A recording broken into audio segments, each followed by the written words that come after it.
ಸಹ್ಯಾದ್ರಿ ಅಂದ ತಕ್ಷಣ ನೆನಪಿಗೆ ಬರತಕ್ಕಂಥ ಮತ್ತೊಬ್ಬ ಮಹಾಪುರುಷ ಇದ್ದಾನೆ. ಅವನೇ ಛತ್ರಪತಿ ಶಿವಾಜಿ ಮಹಾರಾಜ್. ಶಿವಾಜಿಯ ಮಹತ್ವ ನಮ್ಗೆ ಅರ್ಥವಾಗೋದಿಲ್ಲ. ನಮ್ಮ ಇತಿಹಾಸದ ಪಠ್ಯ ಪುಸ್ತಕದಲ್ಲಿ ಶಿವಾಜಿಯ ಬಗ್ಗೆ ಹೆಚ್ಚೇನು ಹೇಳಲಿಲ್ಲ. ಯಾವುದೇ ಮಗುವಿನ ಇತಿಹಾಸದ ಪಠ್ಯ ಪುಸ್ತಕ ತೆಗೆದು ನೋಡಿ, ಶಿವಾಜಿ ಬಗ್ಗೆ ಒಂದು ಪುಟದ ವರ್ಣನೆ ಇರುತ್ತೆ. ಅದರ ಅರ್ಧ ಪುಟ ಅವನ ಚಿತ್ರ. ಇನ್ನೆಷ್ಟು ವಿವರ ಕೊಡಬಹುದು ಅವರು? ಉದ್ದೇಶಪೂರ್ವಕವಾಗಿಯೇ ಶಿವಾಜಿಯ ಮಹತ್ವವನ್ನ ಬ್ರಿಟಿಷ್ ಇತಿಹಾಸಕಾರರು ಕಡಿಮೆ ಮಾಡಿರಬೇಕು. ನಾವು ಹಾಗೆ ಮುಂದುವರೆದಿದ್ದೀವಿ. ಶಿವಾಜಿಯ ಮಹತ್ವ ನಮ್ಗೆ ಗೊತ್ತಾಗೋದು ಯಾವಾಗ? ಅಕಸ್ಮಾತ್ ಶಿವಾಜಿ ಹುಟ್ಟದಿದ್ರೆ ಏನಾಗ್ತಿತ್ತು? ಉತ್ತರದಲ್ಲಿ ಮೊಘಲ್ ಶಾಹಿ, ದಕ್ಷಿಣದಲ್ಲಿ ಆದಿಲ್ ಶಾಹಿ, ಅದರ ಆಚೆ ಈಚೆ ನಿಜಾಂ ಶಾಹಿ, ಇಮಾಮ್ ಶಾಹಿ, ಬರೀದ್ ಶಾಹಿ, ಕುತುಬ್ ಶಾಹಿ, ಅಯೋಧ್ಯೆಯಲ್ಲಿ ನವಾಬ, ಬಂಗಾಳದಲ್ಲಿ ನವಾಬ, ತಮಿಳುನಾಡಿನಲ್ಲಿ ಫ್ರೆಂಚರು, ಗೋವಾದಲ್ಲಿ ಪೋರ್ಚುಗೀಸರು, ಸೂರತ್ನಲ್ಲಿ ಬ್ರಿಟಿಷರು, ಪಕ್ಕದಲ್ಲೇ ಡಚ್ಚರು. ಆಧುನಿಕ ಯುರೋಪಿನ ತೋಪುಗಳು ತಾಯಿ ಭಾರತೀಯ ಮಾಂಗಲ್ಯವನ್ನು ಭಗ್ನ ಮಾಡ್ಲಿಕ್ಕೆ ಸಿದ್ಧವಾಗಿ ನಿಂತಿದ್ವು. ಅಂಥ ಸಂದರ್ಭದಲ್ಲಿ ಶಿವಾಜಿ ಎದ್ದು ಬಂದ. ಬಾಲ ಶಿವಾಜಿ ಹೇಳಿದ್ದೇನು? ಹಿಂದೂ ಧರ್ಮ ಪ್ರತಿಷ್ಠಾಯೈ ಸಿದ್ಧ ಖಡ್ಗ ಸದಾವಯಂ. ನಮ್ ಸ್ಥಿತಿ ಹೇಗಿತ್ತು ಅವಾಗ? ಭೂಷಣ ಅನ್ನೋ ಕವಿ ತನ್ನ ಕಾವ್ಯದಲ್ಲಿ ಹೇಳ್ತಾನೆ, ಕಾಶಿ ಜಿ ಕಿ ಕಳಾ ಜಾತಿ ಮಥುರಾ ಮಸ್ಜಿದ್ ಹೋತಿ ಇದೇ ಶಿವಾಜಿನ ಹೋತಾ ಸುನ್ನತ ಹೋತಿ ಸಬಕಿ. ಅಂದ್ರೇನು? ಕಾಶಿ ಕಳಾಹೀನವಾಗ್ತಿತ್ತು, ಮಥುರಾ ಮಸೀದಿ ಆಗ್ತಿತ್ತು. ಅಕಸ್ಮಾತ್ ಶಿವಾಜಿ ಹುಟ್ಟದಿದ್ರೆ ಈ ದೇಶದ ಎಲ್ಲರಿಗೂ ಇಸ್ಲಾಮಿಕ್ ಸಂಸ್ಕಾರ ಆಗ್ತಿತ್ತು. ನಮ್ಮ ರಾಷ್ಟ್ರ, ಧರ್ಮ, ಸಂಸ್ಕೃತಿಗಳ ವಿನಾಶದ ಅಂಚನ್ನು ತಲುಪಿದ್ದಾಗ ಅದರ ಸಂರಕ್ಷಣೆಗೋಸ್ಕರ ಎದ್ದು ಬಂದ ಶಿವಾಂಶ ಆತ ಅಂತ ಸ್ವಾಮಿ ವಿವೇಕಾನಂದರು ಹೇಳಿದ್ದಾರೆ. ನಮ್ಮ ಕಾವ್ಯ ಪುರಾಣಗಳಲ್ಲಿ ವರ್ಣನೆಗೆ ಸಿಲುಕಿರುವ ಅಭಿಜಾತ ನಾಯಕನ ಸಕಲ ಸದ್ಗುಣಗಳ ಸಾಕಾರ ಮೂರ್ತಿ ಶಿವಾಜಿ. ಸ್ವರಾಜ್ಯ ನಿರ್ಮಾಣಕ್ಕಾಗಿ ಜನರನ್ನು ಜೋಡಿಸ್ತಕ್ಕಂಥ ಪ್ರಯತ್ನ ಮಾಡಿದ. ನಾಡಿನಲ್ಲಿ ಅವನಿಗೆ ಬೆಂಬಲ ಸಿಗಲಿಲ್ಲ. ಯಾರೂ ಅವನನ್ನು ಬೆಂಬಲಿಸಲಿಲ್ಲ. ನಾವು ಬುದ್ಧಿವಂತರು. ಗೆಲುವು ಖಚಿತ ಆಗೋ ತನಕ ಯಾರನ್ನು ನಾವು ಬೆಂಬಲಿಸಲ್ಲ. ಇವತ್ ನಿನ್ನೆ ಮಾತಲ್ಲ, ಹಿಂದಿನಿಂದಲೂ ನಡ್ಕೊಂಡು ಬಂದ ನಮ್ಮ ನಡವಳಿಕೆ ಅದು.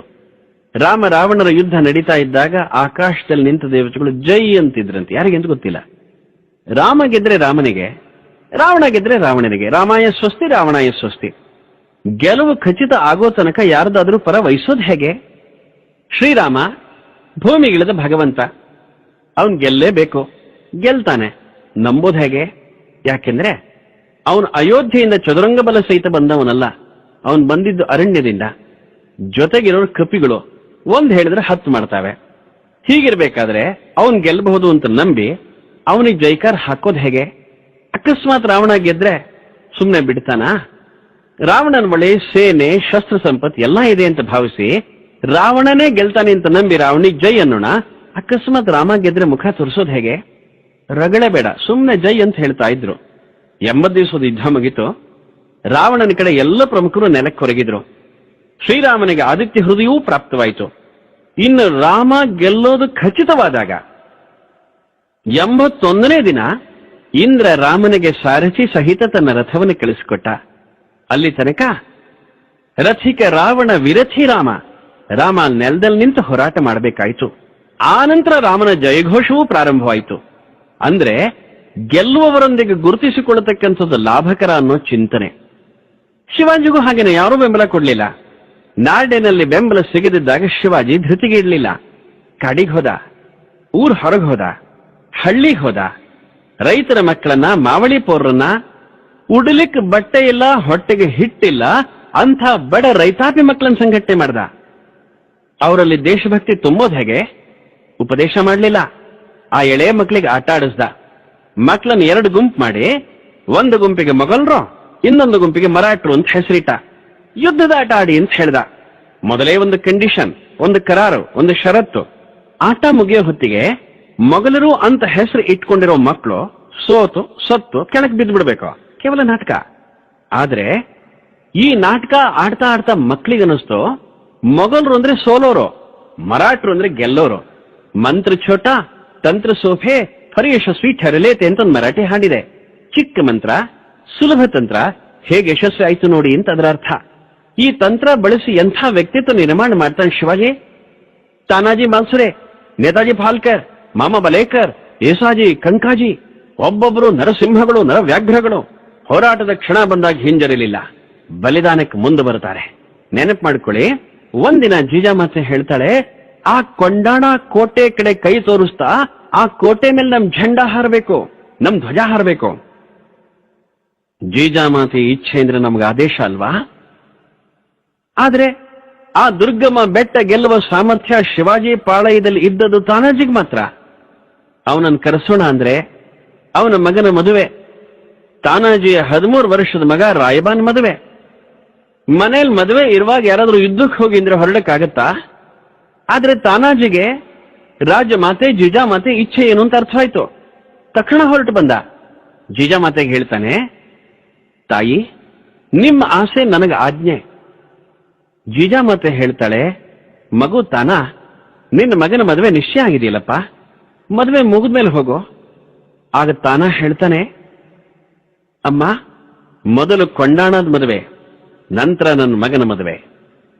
ನನ್ನ ಮಗನ ಮದುವೆಗೇನಂತೆ, ನಾನಿಲ್ದಿದ್ರೆ ಶಿವಾಜಿ ಇದ್ದಾನೆ. ಶಿವಾಜಿ ರಾಜ, ಅವನು ನನ್ನ ಹಾಗೆ ನನ್ನ ಮಗು ತಂದೆ ಅಲ್ವಾ? ನನ್ನ ಮಗನ ಮದುವೆ ಶಿವಾಜಿ ಮಾಡ್ಲಿ, ಕೊಂಡಾಣದ ಮದುವೆ ನಾನ್ ಮಾಡ್ತೀನಿ. ಹೊರಟೇ ಬಿಟ್ಟೆ ಕೊಂಡಾಣಕ್ಕೆ.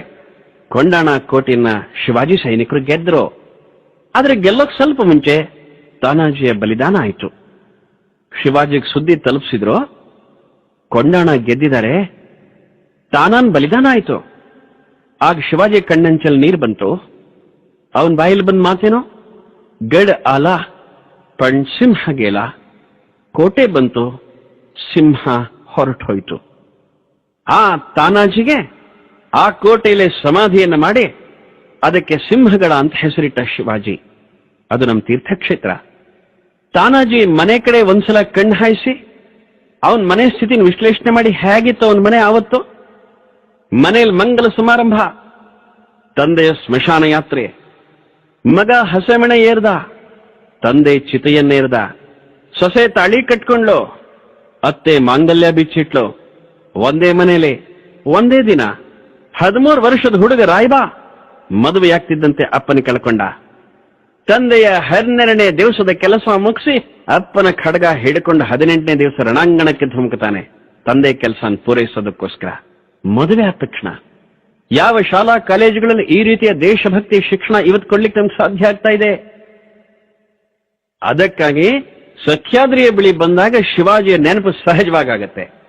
ಹೇಗೆ ತನ್ನ ಪರಾಕ್ರಮದಿಂದ ಮುಘಲ್ ಶಾಹಿ ಆದಿಲ್ ಶಾಹಿಗಳ ಎದೆ ಬಿರಿದು ತೋರಣ, ಚಾಕಣ, ಪುರಂದರ, ಪನ್ಹಾಳ, ವಿಶಾಲಗಡ, ಪ್ರತಾಪಗಡ, ರಾಯಗಡ ಮುಂತಾದ ಅವೇಜ್ಯ ಕೋಟೆಗಳನ್ನು ಸ್ವರಾಜ್ಯಕ್ಕೆ ಶಿವಾಜಿ ಮಹಾರಾಜರು ಜೋಡಿಸಿದ್ರು.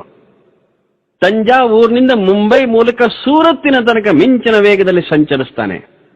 ಪ್ರತ್ಯಕ್ಷ ಔರಂಗಜೇಬನ ಆಸ್ಥಾನಕ್ಕೆ ಹೋಗಿ ಆ ವಿಷಸರ್ಪದ ಹೆಡೆ ಮೆಟ್ಟಿ ಬಾಲ ತಿರುವಿ ಅವನ ಸೆರೆಮನೆ ಸೇರಿ ಆಶ್ಚರ್ಯಕರವಾದ ರೀತಿಯಲ್ಲಿ ಪಾರಾಗಿ ಬರ್ತಾನೆ.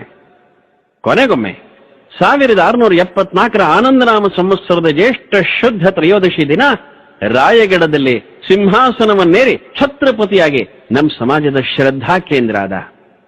ಶಿವಾಜಿಯ ಪ್ರೇರಣೆಯನ್ನ ಮುಂದುವರೆದ ಮಹಾರಾಷ್ಟ್ರದ ಕುದುರೆಗಳು ಮೊಘಲರ ಅಹಮ್ಮನ್ನ ಮುರಿದಕ್ಕೆ ಗಾಂಧಾರ ತನಕ ಹೋಗಿ ಕಾಬೂಲ್ ನದಿಯ ನೀರನ್ನು ಕುಡಿದು ತಮ್ಮ ಸ್ವಾತಂತ್ರ್ಯದಾಹವನ್ನು ತಣಿಸಿಕೊಳ್ತಾವೆ.